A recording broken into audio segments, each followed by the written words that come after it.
প্রিয় শিক্ষার্থী, আসসালামু আলাইকুম। আজকের একটি নতুন ক্লাসে তোমাদের সকলকে জানাই স্বাগতম। আজকে আমরা দেখব কিভাবে একটি প্রতিষ্ঠানের কর্মচারীদের মজুরি নির্ণয় করতে হয় বা কিভাবে তাদের মজুরিটা নির্ণয় হয়। তো এজন্য আমরা একটা প্রশ্ন রেডি করে রেখেছি। তো চলো আমরা প্রশ্নটা একটু পড়ে দেখি।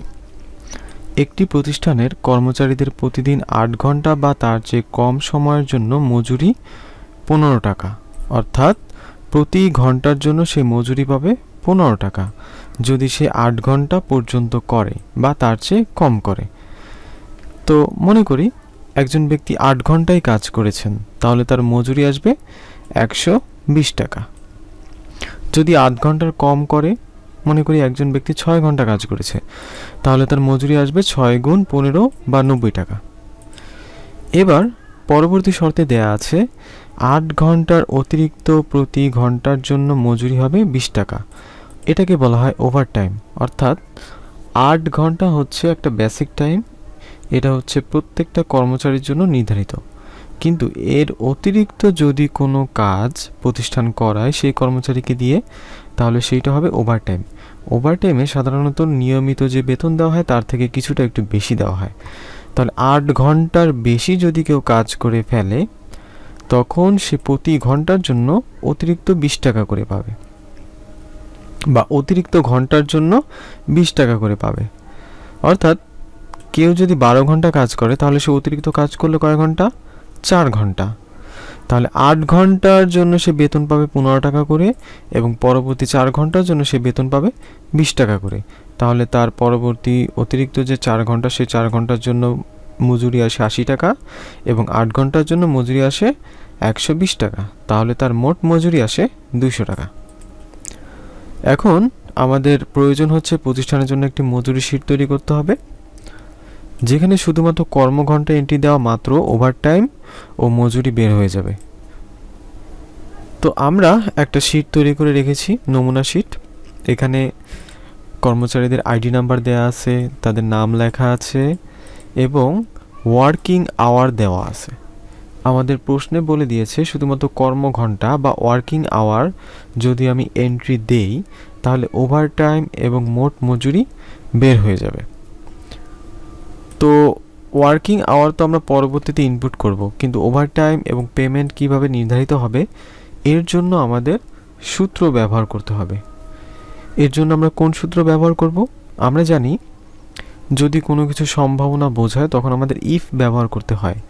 যেমন মনে করে এখানে বলেছে কি 8 ঘন্টা বা তার চেয়ে কম বা তার বেশি যদি কেউ কাজ করে, অর্থাৎ একটা সম্ভাবনা রয়েছে।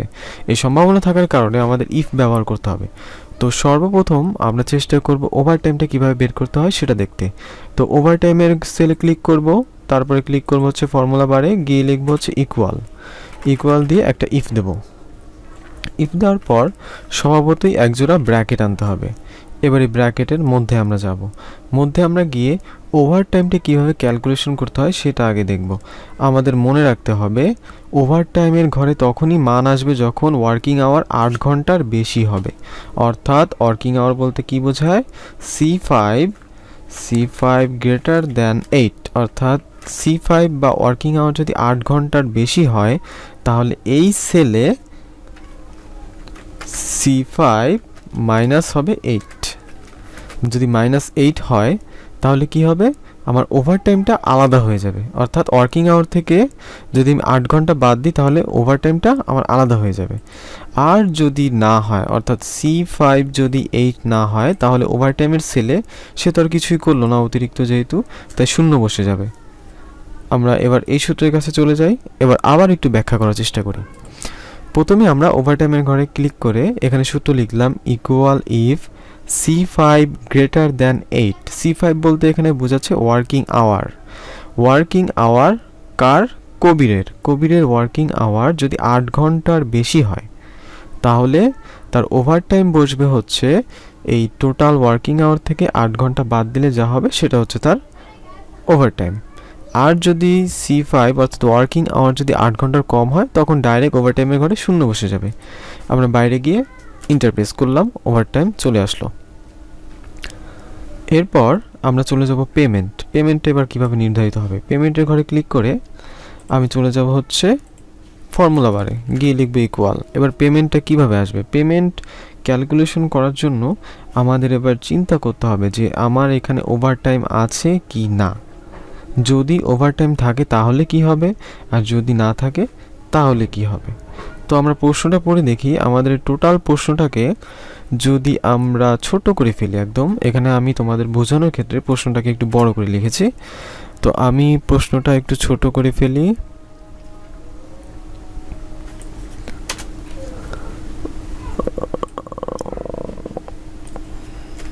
এই আমাদের প্রশ্নটা কিন্তু জাস্ট এতটুকুই, ঠিক আছে। তো আমরা আবার প্রশ্নটাকে পড়ার চেষ্টা করি। একটি প্রতিষ্ঠানের কর্মচারীদের প্রতিদিন 8 ঘন্টা বা তার চেয়ে কম সময়ের জন্য মজুরি হবে 15 টাকা প্রতি ঘন্টায়। 8 ঘন্টার অতিরিক্ত কাজ করলে প্রতি ঘন্টার জন্য সে 20 টাকা করে মজুরি পাবে। 8 ঘন্টার অতিরিক্ত যে ঘন্টা সে কাজ করবে সেই ঘন্টার জন্য সে 20 টাকা করে পাবে। তাহলে আমাদের আগে আলাদা করতে হবে যে আমার সেই ব্যক্তির ওভারটাইমটা আছে কিনা। তো ওভারটাইমটা আছে কিনা এটা বোঝানোর জন্য আমরা চলে যাব ফর্মুলা বারে, গিয়ে লিখব হচ্ছে ইফ দিয়ে ইকুয়াল একজোড়া ব্র্যাকেট দেব, ব্র্যাকেটের মাঝখানে আসব।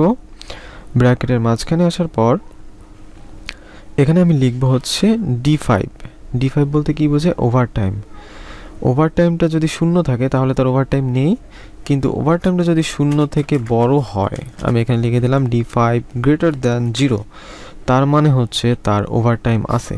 তার ওভারটাইম যদি থাকে তাহলে পেমেন্টের ঘরে কি বসবে, পেমেন্টের ঘরে D5 অর্থাৎ ওভারটাইমের সাথে গুণ হবে 20, এরপর এর সাথে যোগ হবে আমার ওয়ার্কিং আওয়ার সর্বোচ্চ হচ্ছে 8 ঘন্টা, তাহলে 8 গুণ 15। 8 গুণ 15 কেন, কারণ 8 ঘন্টা পর্যন্ত যদি কেউ কাজ করে তাহলে তার 15 টাকা করে প্রতি ঘন্টায় মজুরি আসবে। আর D5 এর ঘরে যদি কোনো সংখ্যা থাকে সেটা যদি শূন্য থেকে বড় হয় তাহলে তার মজুরি আসবে সেই D5 এর সাথে, অর্থাৎ ওভারটাইমের সাথে 20 টাকা গুণ করলে যা হবে তাই। এটা হচ্ছে ট্রু পার্ট কমপ্লিট করলাম। এবার আমরা ফলস পার্টটা করি। ফলস পার্টটা তখনই হবে, অর্থাৎ D5 যখন শূন্য থেকে বড় না হয়ে শূন্য সমান হবে অথবা তার থেকে ছোট হবে, ছোট হওয়ার সম্ভাবনা কম, সমান হওয়ারই কথা, সর্বনিম্ন হচ্ছে 0 হবে। যদি তাই হয় তাহলে তার কোনো ওভারটাইম থাকলো না, আর ওভারটাইম যদি না থাকে তাহলে তার মজুরি ঠিক যেভাবে আসার কথা সেভাবেই আসবে, অর্থাৎ D5 এর সাথে D5 না 8 এর সাথে এখানে হচ্ছে যে C5 ওয়ার্কিং আওয়ারের সাথে C5 এর সাথে যদি আমি 15 গুণ করি তাহলে যা হবে তাই বসে যাবে। তো এই সূত্রটাকে আমরা আরেকবার একটু বোঝার চেষ্টা করি মনোযোগ সহকারে। সেটা হচ্ছে যে আমরা পেমেন্ট নির্ধারণ করব। আমাদের বলা আছে এখানে পেমেন্ট নির্ধারিত হবে মূল সময় এবং ওভারটাইমের উপর নির্ভর করে। যদি কারো ওভারটাইম থাকে, ওভারটাইম থাকা মানে হচ্ছে ওভারটাইমের ঘরে শূন্যর বদলে বা শূন্য থেকে বড় সংখ্যা যদি থাকে তাহলে আমরা বুঝতে পারবো যে তার ওভারটাইম আছে।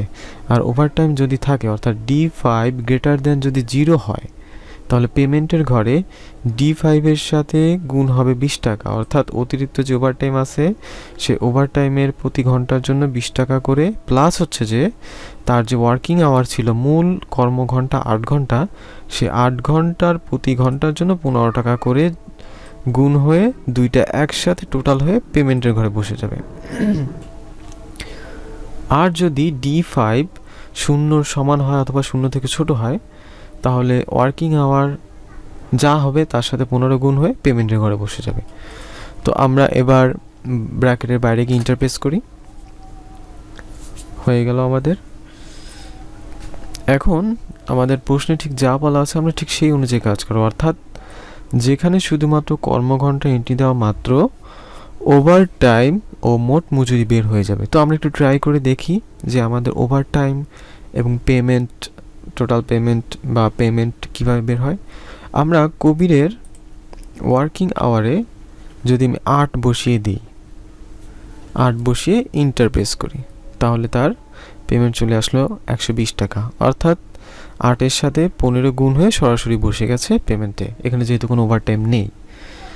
আব্বাসের ক্ষেত্রে আমি ওয়ার্কিং আওয়ার দিয়ে দিলাম 11, এরপর ইন্টারপ্রেস করলাম, সরি, আমার রেজাল্টটা আসবে না, কারণ শুধুমাত্র এই সেলের জন্যই আমরা সূত্রটা প্রয়োগ করেছিলাম। বাদ বাকি সেলের জন্য যদি সূত্রগুলো আনতে চাই তো 120-এর ঘরে ক্লিক করে এইখানে এসে ফাইল হ্যান্ডেল বা এইভাবে ড্র্যাগ করে নিয়ে আসবো, বাস বের হয়ে আসবে। এরপর আমি ওয়ার্কিং আওয়ারে চলে যাব। এবার আমি বসাবো হচ্ছে, আমি মনে করলাম যে আব্বাস আজকে হচ্ছে 11 ঘন্টা কাজ করেছে।